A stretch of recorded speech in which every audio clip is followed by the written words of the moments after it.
All right, guys, we're going to call it here for today. We've got our ICM completely wired.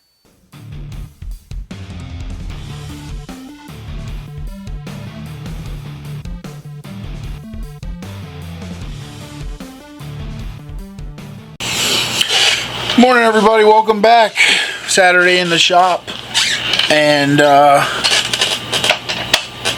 my chair's broken. I can't lock the back, so anyway, I'm going to lean back.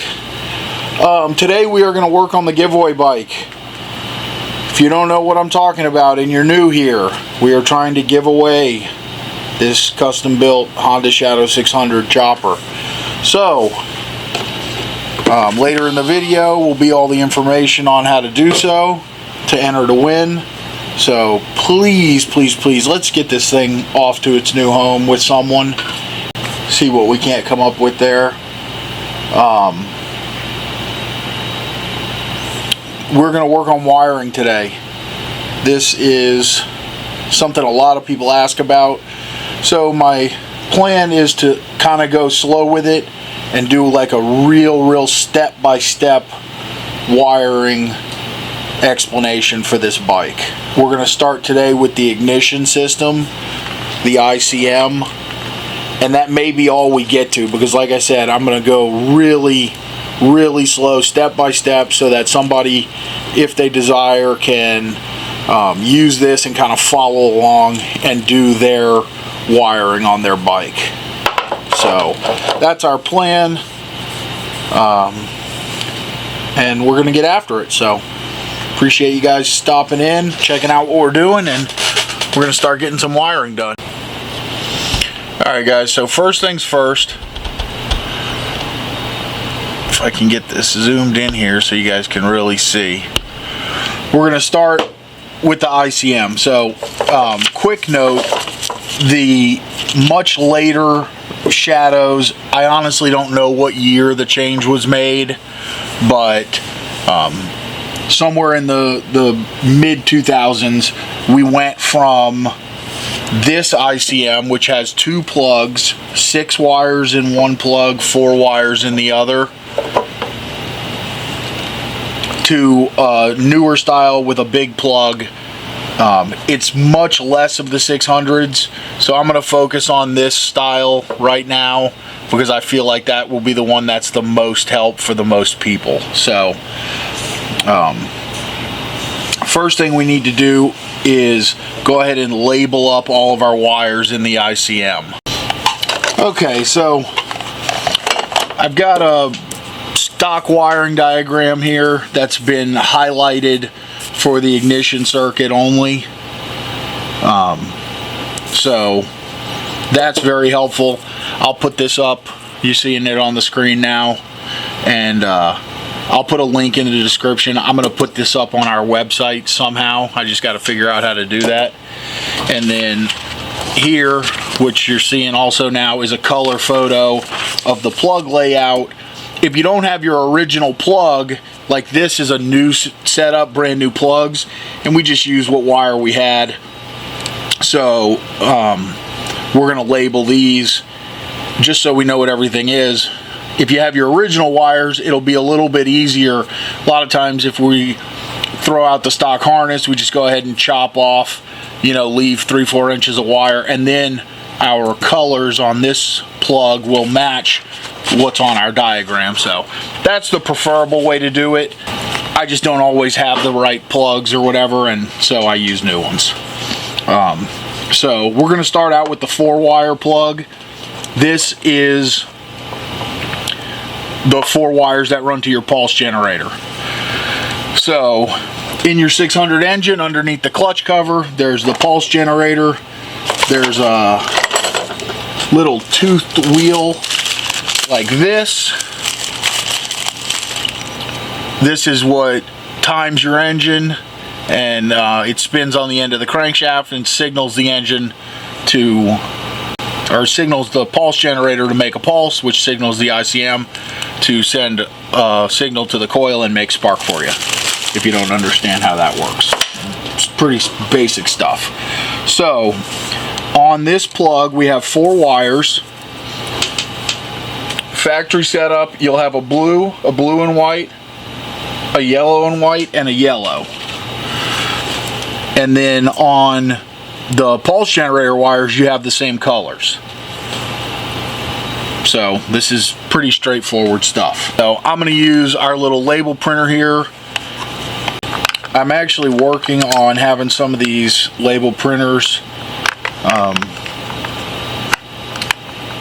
or not having them made necessarily, but locating them through a wholesaler that we'll have offered as part of our new line of wiring components.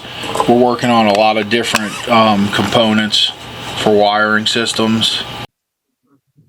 So we got our label printer working, and at this point in time, something happened and I lost all my audio from this video. So I'm going to do my best to do a voiceover on it and explain what we're doing. So we started out with the left plug, our pulse generator wires. It's the 4 wires that run to the 4 wires that come out of your engine on your clutch cover side. And right now what I'm doing, since we use the new plugs and the wire colors don't match, I'm going to go ahead and label all those wires based on the factory wiring colors. So by doing that, it'll just make life a whole lot easier when we go to terminate all the wires into the bike. So I work on these plugs with the flip up. I call that the top. I work from the left to the right. So we're going to start with the top left and just make our way across, which on this plug is just one single wire over. And then we'll drop down to the next one. We got the blue and white, the yellow, and the yellow and white. So see, we got our little label printed there.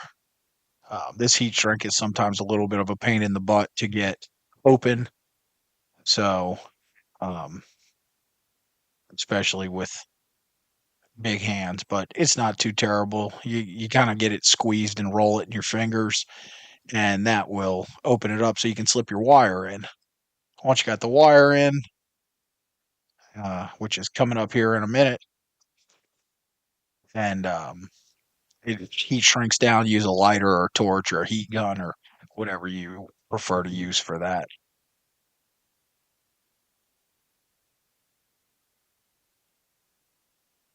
So once you got your wire on there, which you can see we're having a little trouble with, but there it goes. And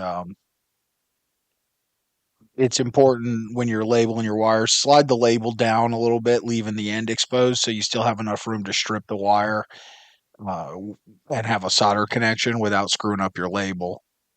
So basically, we're going to continue on in this same manner, wiring up the 4 pulse generator wires and label each one, or not wiring them up really, but just adding a label to each one to start. And then we'll move over to the bigger plug, which has a few other types of connections, which we'll talk about once we get this done. All right, so we've got our wires all labeled up for the 4-wire plug. We're going to go ahead and move on to the 6-wire plug. So the first wire on the 6-wire plug is going to be your top left wire. That is your ground wire, green. So that'll obviously just end up hooked to your battery ground or a frame ground or whatever. I usually try to tie the ICM directly to the battery. So we're going to go ahead and just put a little label on there that says ground and move on to the next wire, which is the center wire. Both center wires, top and bottom, are your safety interlock wires. They ran to things like your kickstand switch, your neutral safety switch, clutch switch, stuff like that, that prevented the bike from starting if it was in gear, or had the bike shut off if you put it in gear with the kickstand down. But we're building choppers and we get rid of all that crap. So um, that's just what we do. I came from riding old bikes. Old bikes didn't have any of that stuff on them to begin with. And so I just learned how to ride that way. And um, so I don't hook any of that stuff up. If that's something you do want to hook up, you just run those wires from there to whatever particular safety switch you're trying to use, and then the other side of the switch goes to ground, so that when the switch is connected, it loses its ground and shuts it down. So that takes care of our regular ground and those interlocks. And then the other top row wire on the far right is your switched power input. That'll come from your key switch or your toggle switch or whatever it is you're using to turn your bike on and off. The bottom wire on the far left is your yellow and blue, which is your coil wire um, for your rear coil. That wire will run to one of the terminals on your coil wire or on your coil. There's two terminals. One is going to get a switch power, which we'll talk about in a minute, and the other one gets the signal from the ICM. So the left hand bottom row goes to your rear coil. The right hand top or left, I'm sorry, the right hand bottom row, which is blue and white, goes to your front cylinder coil. Um, Normally, the coils are mounted real close together on these custom bikes, so if you get that mixed up, it's pretty easy to swap around. But if you pay close attention, it's pretty easy to get it hooked up correctly. So we're going to take our label printer, make labels for each of these wires, and get ready to start hooking up all of our wire extensions that we're going to need so we have wire long enough to run and terminate at all the different points of the bike. Okay, so if you're using your factory plugs, you're basically starting at this point, as you won't need to label your wires because they've got the factory colors. So we're going to start off by taking our ground wire and our two middle plugs from the 6-pin connector and tying those three together. That's all of our wires that need to be grounded. I like to do this because it minimizes the total amount of wire on the bike. You can run a single wire to your battery ground or frame ground or whatever it is you decide to do instead of having to run three individual wires. So just go ahead and twist those up, get them soldered together, and then we'll add a little piece, an extension of ground wire, and we're going to go ahead and add another label to the end of that says ground out of our label machine. Um, may seem a little redundant to do it this way, but it just takes a second. And I figure the more labels you got, the better, especially when you're doing this how I'm doing it, where we're going to work today and I might not get back to this bike for, 3, 4, 5 days. And it's a lot easier than kind of having to remember where you were going. So we're going to do this for each individual wire that we labeled in the previous step. So we'll get these three wires tied together, label that. We will add extensions to all four of our pulse generator wires so we can run those over to the motor. We will add extensions to the switched power wire and the two coil wires. The other thing that we'll do is when we do the switched power wire extension, we will also add a second wire to that, which will be the switched power that runs up to our coils. So that way, when you turn the key on, you'll get your power to your coils and your power to your ICM. Um, that wire will run up with the two coil wires up to your coil mounting position, wherever that may be. And the switched power wire will split off to both coils, but we'll talk about that more when we get into the actual wire termination uh, in video 2 or 3. So again, just going to be a deal of soldering, heat shrink each wire, add the label, and move on to the next. I will just take a moment to talk about soldering. I am not a fan of crimp connectors unless it's absolutely required. For example, if you need like a spade connector or a ring connector, that's got to be crimped on, because a solder connection is just not really feasible. I mean, you can't, like, say, solder a wire to your battery terminal. You got to put it on with a ring connector. So in those instances, I'm happy with crimp connectors. Uh, in the upcoming videos, I'll show you what kind of crimp connectors I use. We'll talk about the crimpers and all that stuff, because there's a lot of really cheap, crappy crimpers on the market. There's a lot of crappy connectors, and so we'll talk about all that, and I'll explain what I like to use and why I like to use them. So um, that's it. That's what I'm talking in reference to wire connections and things like that. The solder and the heat shrink is just the absolute best way to go, bar none. Um, I actually would prefer twisting the wires together tightly and heat shrinking them over like a crimp butt connector. To me, they're just total garbage. All right, everybody. Gonna interrupt the video here and try and get some quick information out there. The giveaway is back. We have tried twice now. This is our third and going to be our final attempt to get people excited about literally signing up to win a motorcycle for free. You don't have to spend any money. You just have to send an email and subscribe to our channel. I don't mean to talk to you like you're stupid, but this is so simple. I cannot understand how this is so difficult to do. The point of this is obviously for us to build our channel. Us building our channel helps us be successful. Therefore, the payoff of us giving away a motorcycle that we spent a bunch of time and money on is worthwhile. So, send your email, gaddysgaragegiveaway.com. Be sure you're subscribed to the channel. And you don't have to, but if you want to actually win it, share this information with all your friends. We have 4,700 plus subscribers right now.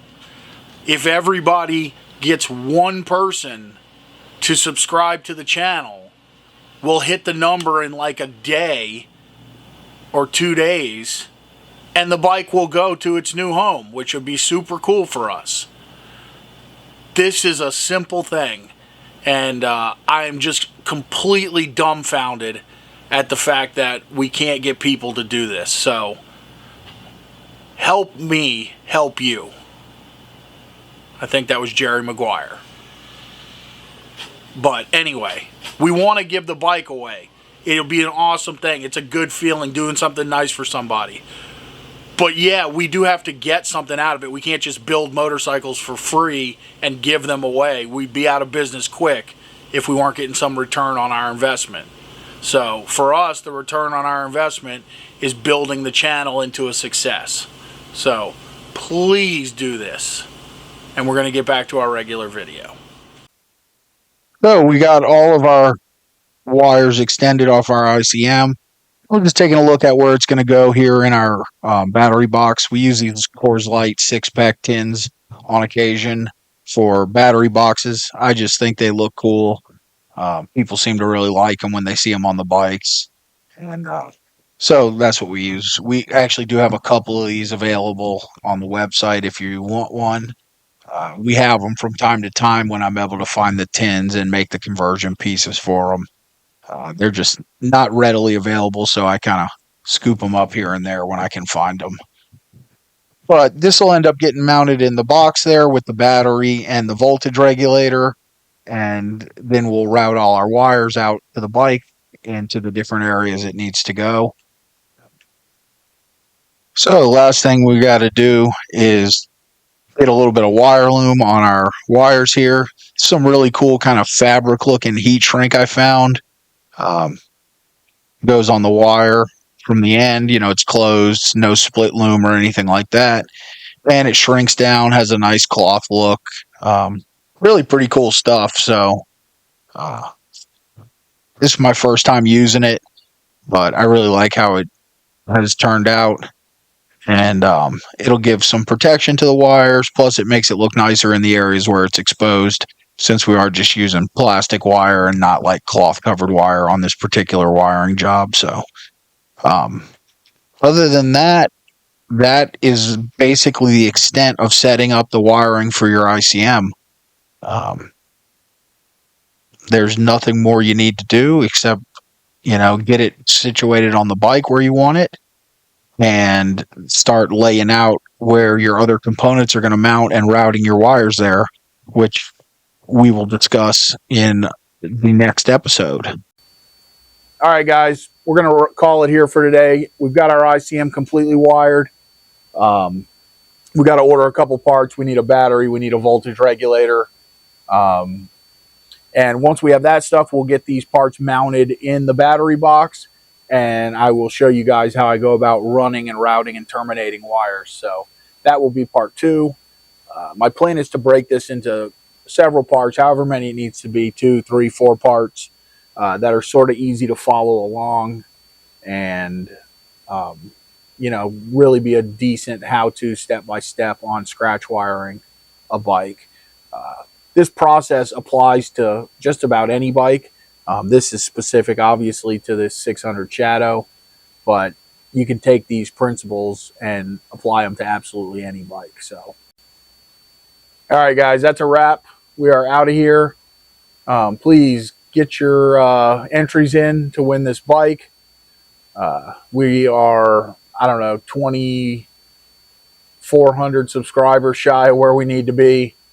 We're going to run this towards the end of November and hopefully get it done and get this bike given away in December. So it'll be a little early Christmas present for somebody. So please just follow the directions and enter and share with your friends and tell everybody to come over and watch the videos and get in for a chance to win a really awesome custom bike.